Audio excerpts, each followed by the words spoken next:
Good morning, good morning, good morning, and welcome to another episode of On the Couch with Creatives. I say good morning because I'm here in the UK, but good afternoon or good evening if you're anywhere else in the world. I'm Melanie Perry. And I'm Julie Hyde-Mew. And this is On the Couch with Creatives. Fans and followers of the show will know that we're part of the Creatives Group, the private network for creative professionals across the globe. Together, we support you so that you can create at your best, connect with like-minded professionals, and therefore grow your creative business. If that sounds good to you and you'd like to find out more about joining our growing network of creative professionals, please don't hesitate to get in contact with us after the show. But this is On the Couch. So Julie, who do we have on the couch today? On the couch today, we have photographer Julian Knopf. And he started off with a degree in computer science and worked for leading international investment banks in a variety of roles around the world. And then he hit his 40s and totally flipped out. He turned his photography hobby into a full-time business. And his true calling lies in capturing the meaning in the beauty of the human body. In other words, erotic art photography. His work has been exhibited around the world and appeared in numerous publications. So let's get him on the couch, Melanie. Hello, Julian. Thank you for joining us on the couch. Hello, good morning, good afternoon, good evening, wherever anybody is. Lovely to be here. Lovely to have you. Well, Melanie's very interested in what you do. So hopefully you will persuade her to model for you by the end of this chat. Fingers crossed. Let's see what happens. You can always come along, Julie, as well. It's not. I'll come along and direct. Is it your role? Is it okay? So let's kick off with exactly what you do. How would you describe a particular specialization in photography?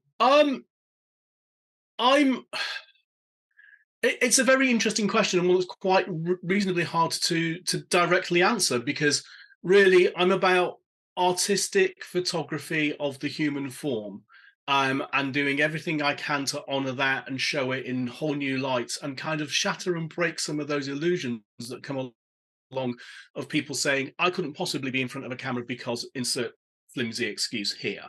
I'm not looking at anybody in particular, but everyone's like, I'm not a model, I'm not this size, I'm not this shape, and that's kind of grown from the history of the photography that I've taken, and now I've become far more artistic, and intentionally artistic, rather than kind of it happens in a byproduct of the photography that I do.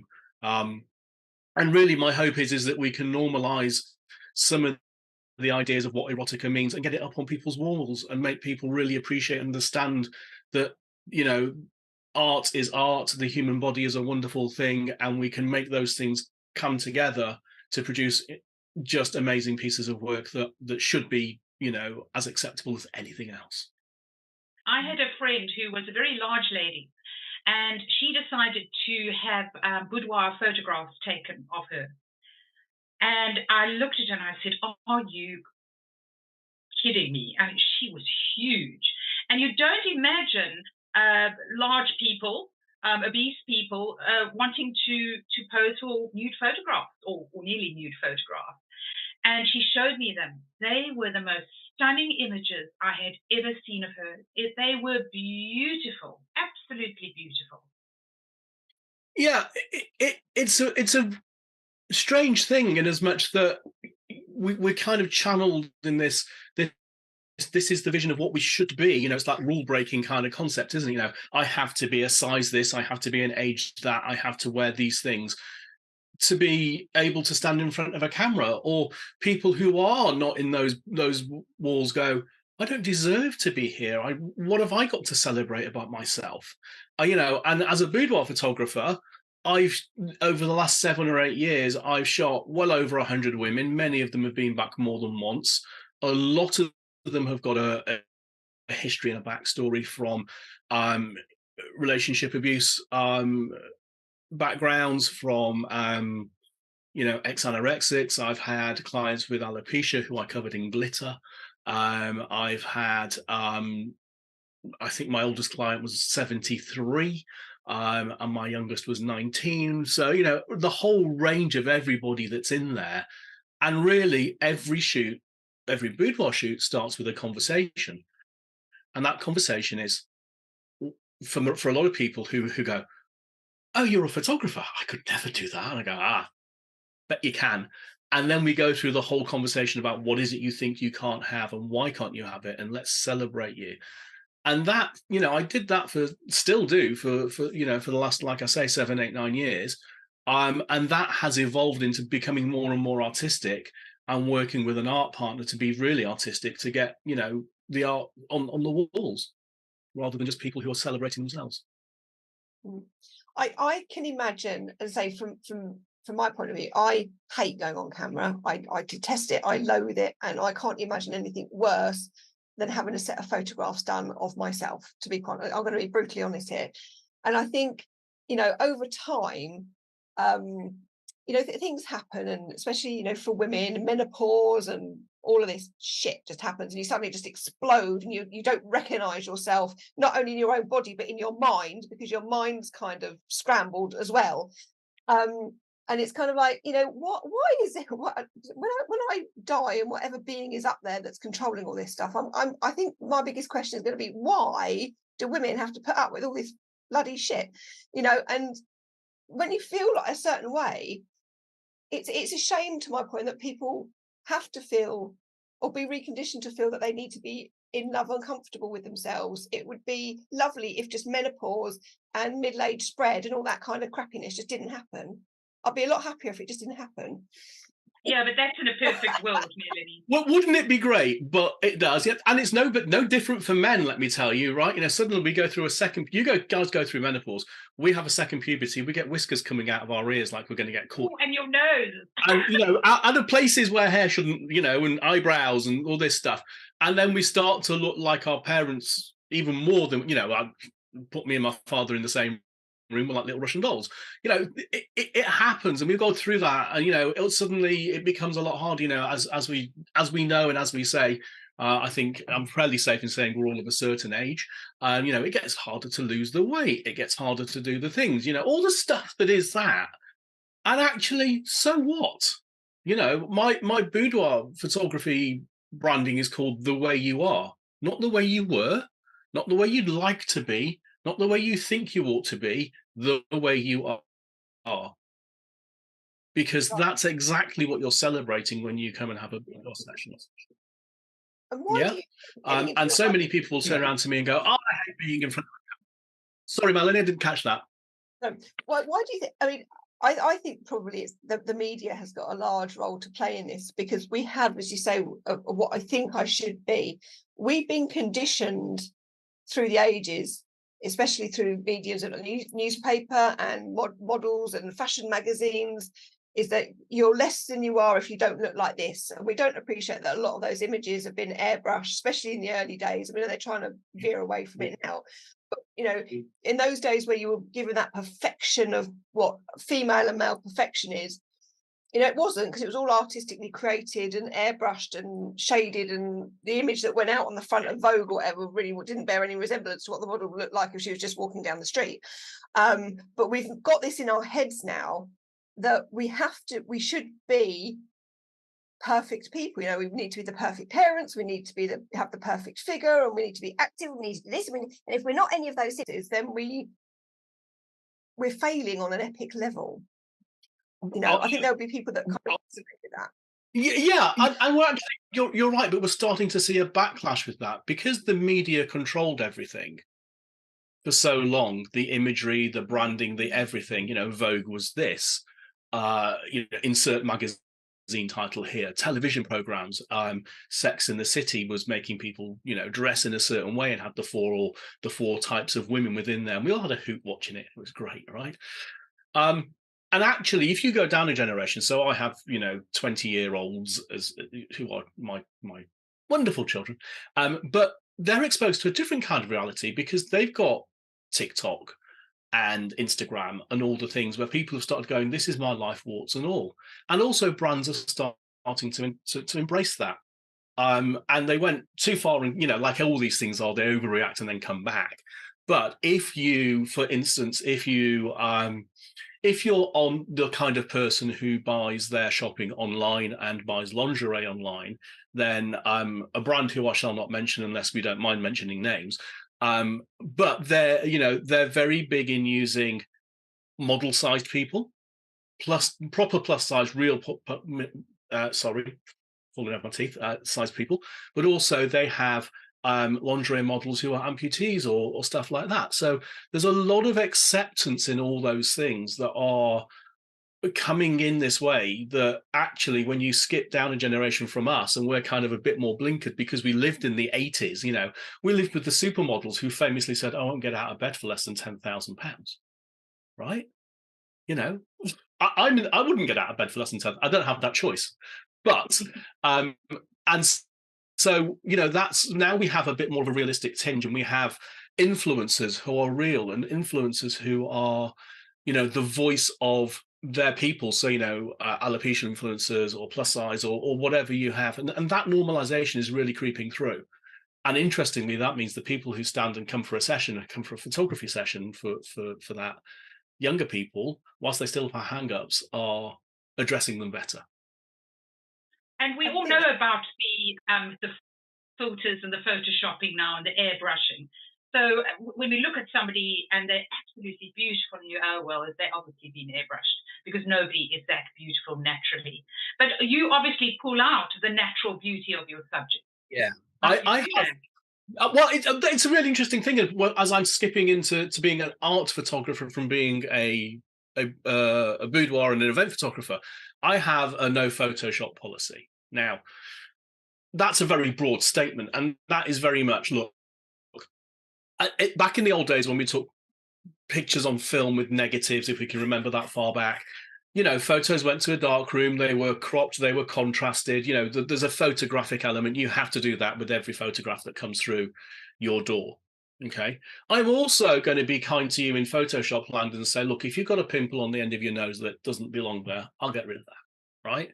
Because it's not your fault, and all those things. So my makeup team are great at, those things going on.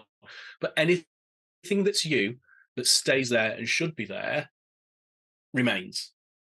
And that, I can pose you for your shape beautifully. I can light you to, take aware the facts of things, the things you like and dislike, all of those things.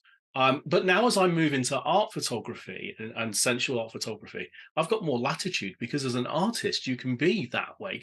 When you draw, and I can't draw a straight line with a ruler, which always aggrieves me because I come from a very artistic family, right?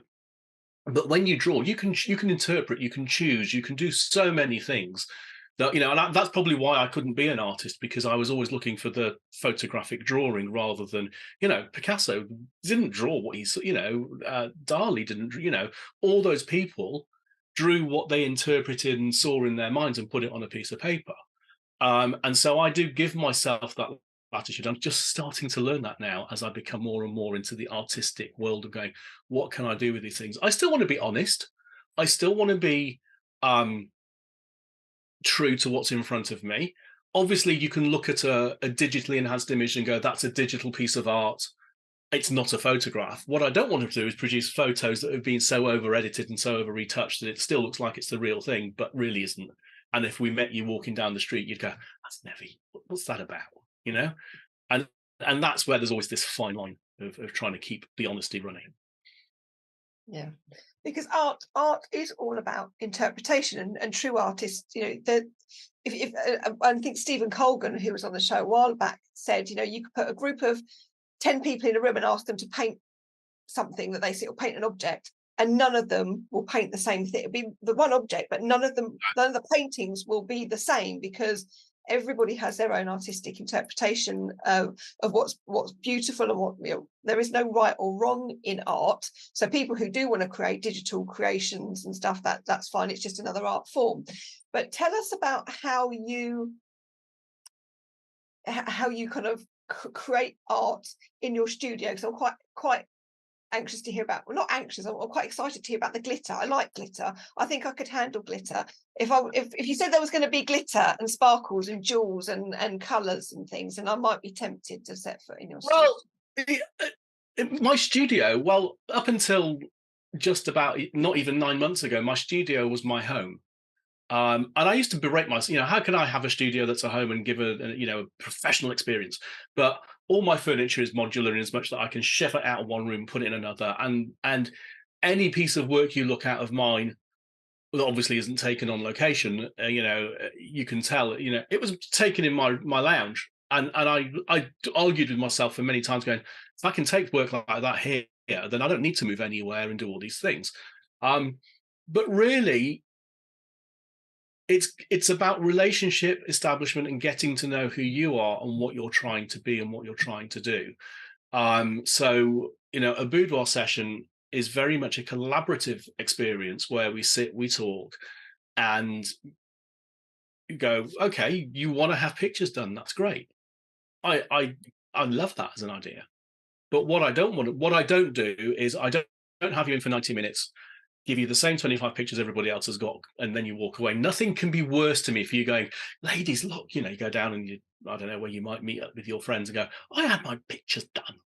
I go, yeah, I got the same ones, right? Okay, so I need to make it unique, and I need to establish what you're here for and why are you here and what's the thing, and find that certain particular thing that is about you that I can really tease out and play on and go, right, why? What are you?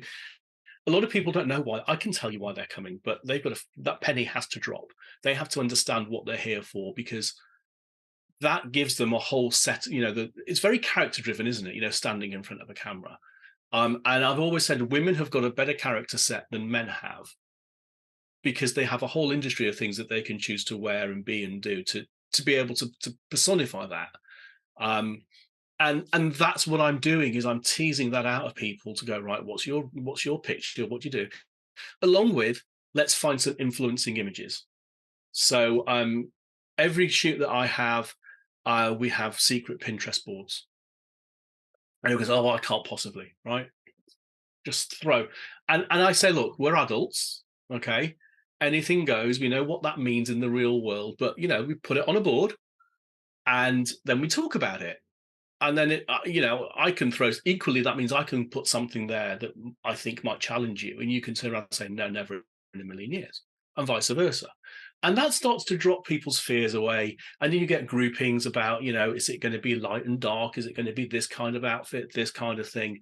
And come the day, you get here at 10 o'clock in the morning, you leave at about 4 o'clock in the afternoon, you wonder how it's going to take 6 hours. And you think you're like, crikey, we're running out of time. What are we going to do? This time last year, I was halfway through a 3-day shoot with one particular person because they pinned over 1,000 images. We had to stage a pintervention, go, right, whoa, let's stop, let's bring it back, let's see where we can go, and let's take it on. So the art is very much about interpretation. It's about pushing your limits, because I don't want anybody to go, oh, I wish I was only brave enough to do X, Y, and Z as well.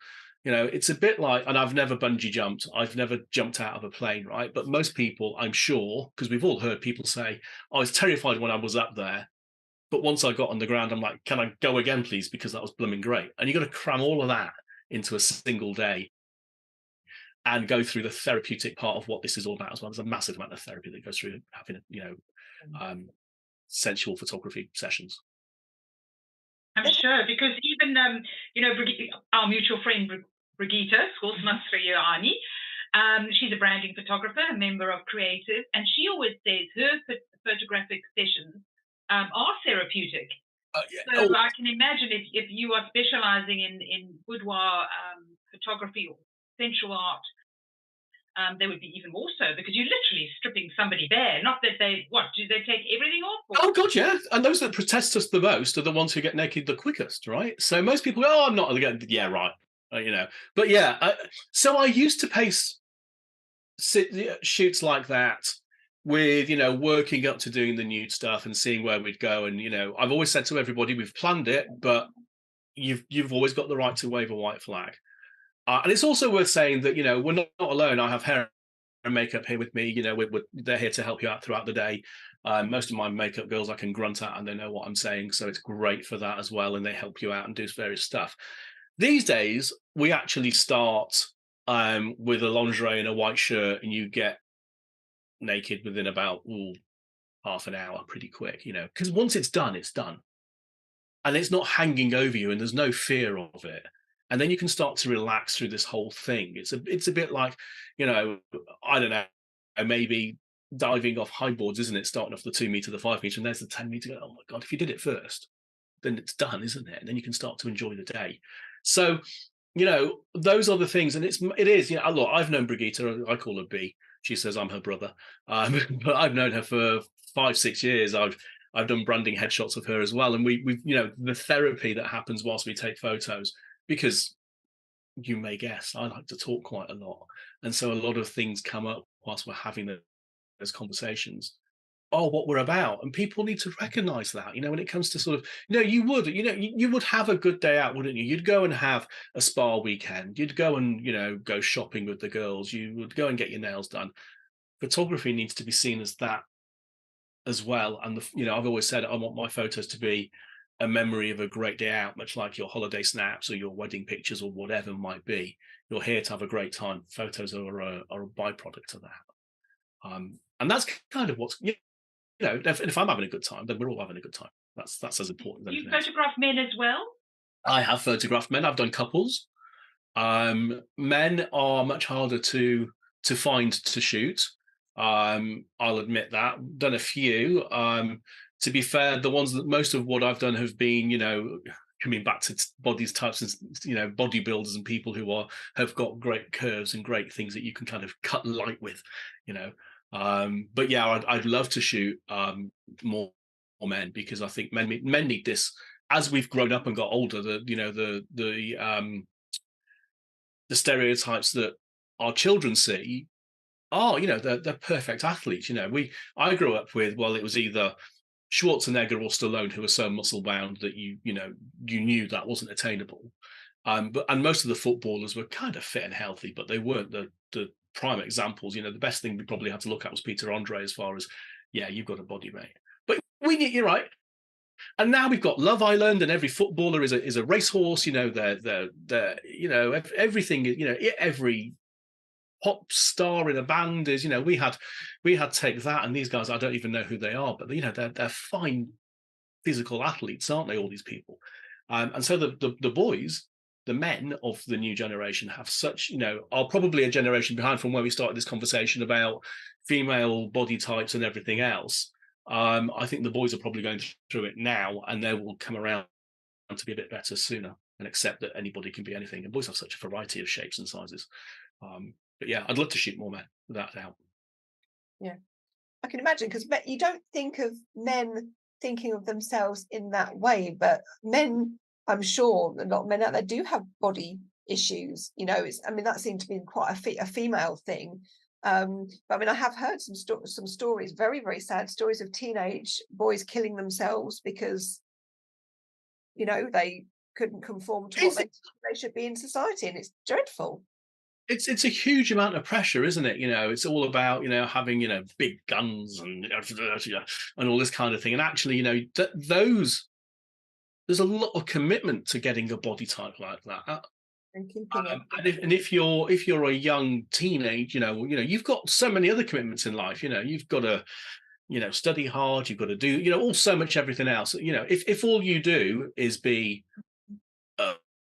you know, in the public eye, and you've got a personal chef, and you've got a personal trainer, and somebody can look after you and do all those things, and of course you can be absolutely perfect on screen, right? Because that, you know, you are your brand, you are your image. And we're old enough to kind of digest that and go, I can't attain that, but hey, I'm quite happily lose a bit of weight. I mean, I went through it a couple of 3-4 years ago. So I put a stack of weight back on, and I thought I've had enough of this now, and I lost 10 kilos. A bit of a backstory is I had 3 major back surgeries in my 30s that brought me into realizing my life and being in my 40s and going, I've had enough of what I was doing to doing this. So I kind of have a bit different outlook on life to other people as well. But we all go through this, that body change shape, that thing that goes, oh, I've had enough of this now. It's either, I'm either going to break beyond the 34, 36-inch waist, or I'm going to get a hold of it now and eat a bit more salad and be a bit more healthy and do stuff. And actually, I walked into a room of people that I hadn't seen for about 3 or 4 years recently. And it took a lot of them to even recognize who I was, because I've grown my hair and I've lost 2 stone and all the stuff that is. So yeah, it doesn't go away just because you're in your 50s, no doubt.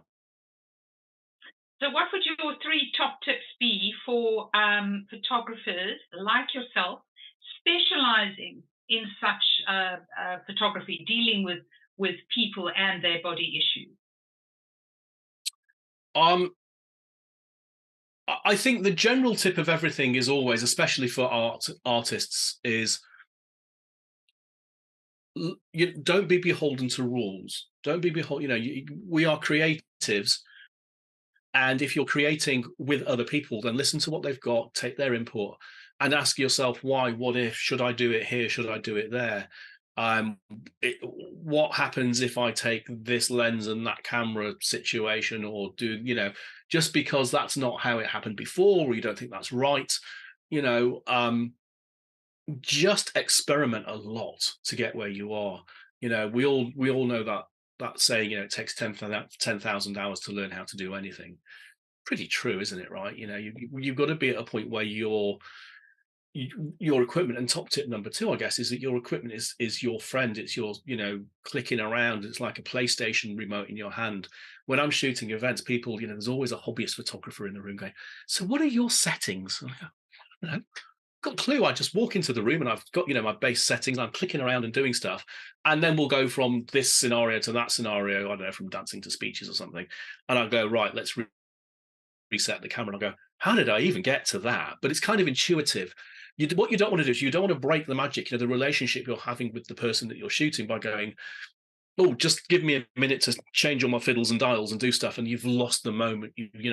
Yeah, there's always breaks where you're resetting stuff and doing bits and pieces, but yeah. Top 3 tips then: learn the rules, break them. Don't be afraid to just try stuff and see what happens. Really establish a relationship with your clients so that you know what they're up to, why they're having a photo shoot, and understand that, and really bring that out and push those fears out of the way. And don't be beholden to anything that is just because that's how industry thinks you should do something. Yeah, we're here to forge those ways through.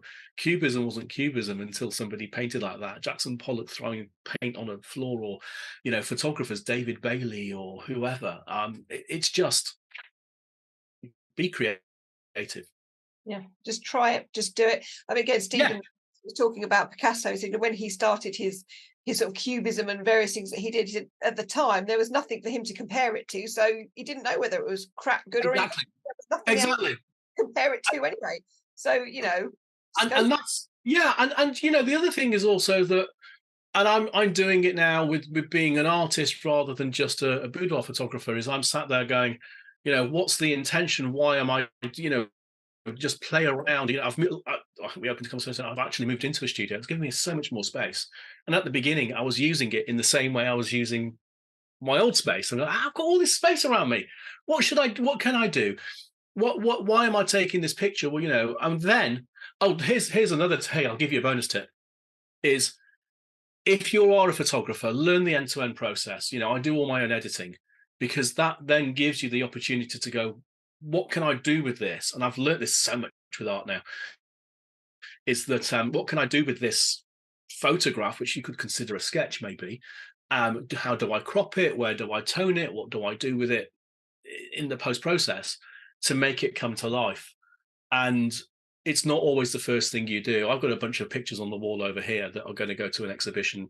I had my selection ready to go, and then I sat down with somebody else over my shoulder, and all the stuff that I discounted, she went, they are the pictures. I went, they're rubbish. No, let's have a look.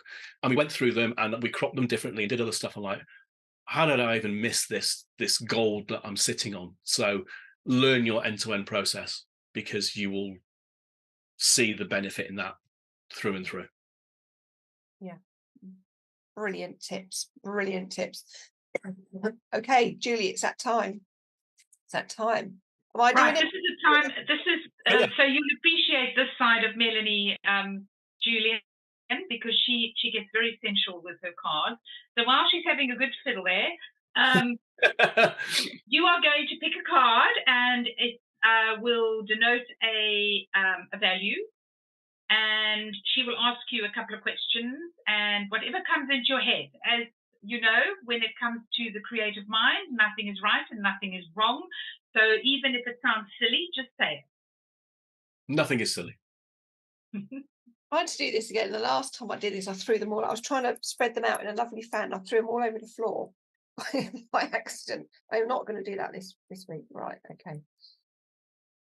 Okay, I'm going to run my finger along the top of the cards, and you just say stop.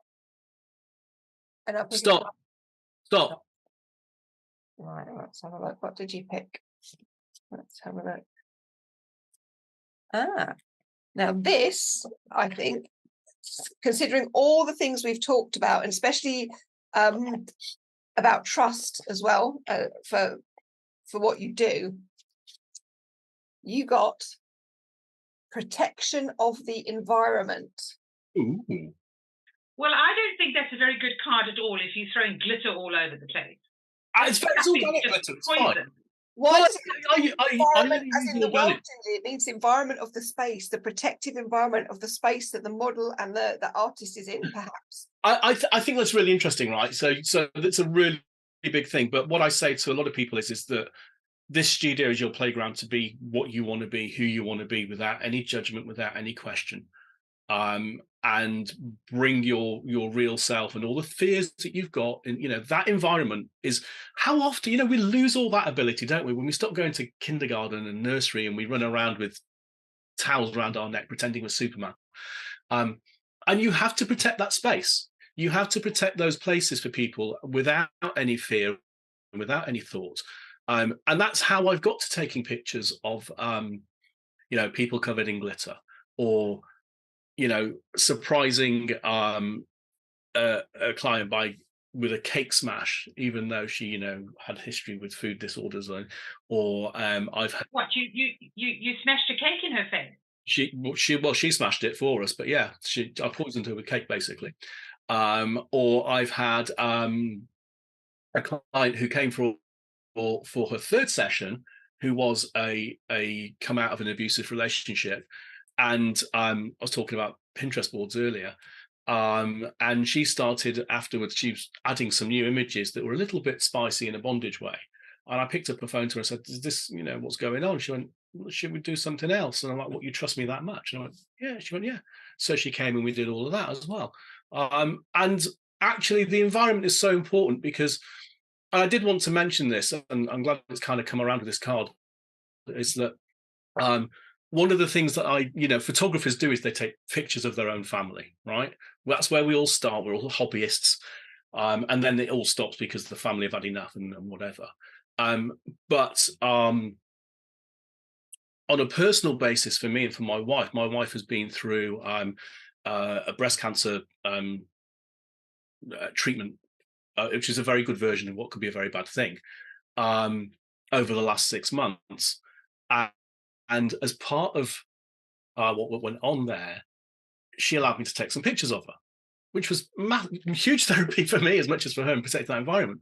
And that was kind of like, sometimes you realize why you have a skill set. You don't know quite why. And we've done a wonderful set of things in capturing parties for people and all those things. And some of the pictures that we have from that, and she's saying, yeah, these need to get out there and people need to see what happens in this world. Protecting an environment is wider, isn't it? It's not just, the space that you're in at the time you're doing, but it's reaching out to everybody else and talking to people, going, don't be so scared of what's ahead of you. Don't be so terrified of that. Malini, don't be so scared about coming into a photo studio and having some pictures taken. We will cover you in glitter. We will have time. But that's the point, isn't it? Is that your environment can be, Julie's initial response was, we're talking about the world, right? No, I'm an environmentalist. Which is fine, but I wish it's multi-layered as an answer, isn't it? Because the environment of that, the environment of going, what's the space that you're in when you're. No, I was going off topic, but glitter and balloons, just, I wish they were all banned. But I can understand the aesthetics of covering people like Melanie in glitter. I like You should do it. I like it. What I'm hoping is that I've kind of, everybody, when I get a lot of response from people who turn around to me and they go, so what do you do? And I go, I take pictures of, I do boudoir photography. And they go, what, naked? And I go, well, sometimes I am, but no, they prefer it if I'm clothed. Ho, ho. Right? But generally, it's either, that's really interesting, tell me more about it, or I could never do that. And I keep trying to bring all the people who say I could never do that into being a bit more kind of acceptant of it and go, actually, do you know what? Why couldn't I do that? What's so scary about it? And you say that, Melanie, right? But the women who've had a boudoir session who then come back to see me for headshots and corporate stuff are like, God, headshots are really scary. Can I just take my clothes off again, please? Because that was so much easier. And right, and that is the truth, because of the character you're inhabiting whilst you're in all that space. It allows you to be. And that's probably why we see less men than we see women, because there's not as much character, there's not as much industry that lets you dress up and play up and do stuff that is in there. That was a very long answer, wasn't it? Never mind. It was a lovely answer. How do people get hold of you? Can you tell us all your contact details? Yeah, so I have a website, gandaphotography.co.uk. I have a telephone, which has a phone number, which is 07949 026 334. I have Instagram, Ganda Photo and The Way You Are, and I have something new called Goose and Ganda Art. And frankly, smoke signals will do just as well. As long as you want to get hold of me, you'll find me. Don't be afraid to open a conversation, is what I tell everybody. Because the first step of every journey is always a bit terrifying. I really like what you do. Can we talk about it? And I'm like, yeah, let's. And, some women have a shoot within 4 or 5 weeks and some will take 5 years. But, just find me. And I guess the final part of that is you can email me, julian@gandaphotography.co.uk. So all of those ways, find me, nice and easy. It's not hard. Wonderful. And it's been wonderful meeting you, Julian, and having you on the couch with us and chatting about your particular creative field. It's been really great having you. Thank you. Thank you very much. And as you will have seen, everyone who's watching, Julian's very easy to talk to. He's got a very easy manner. So I think that if I was going to choose anybody to get in a studio with, it would be Julian. There's no takesy backsies. We've got witnesses now, Melanie. Okay, put it out there. Put it out there.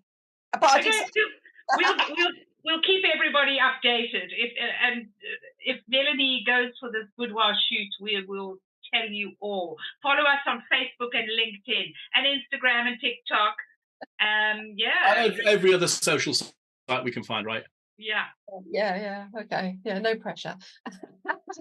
Oh, thank you so much for joining us, Julian. It's been absolutely terrific. It's been lovely talking to you again. And thank you, Julie. And thank you to our viewers for watching our show.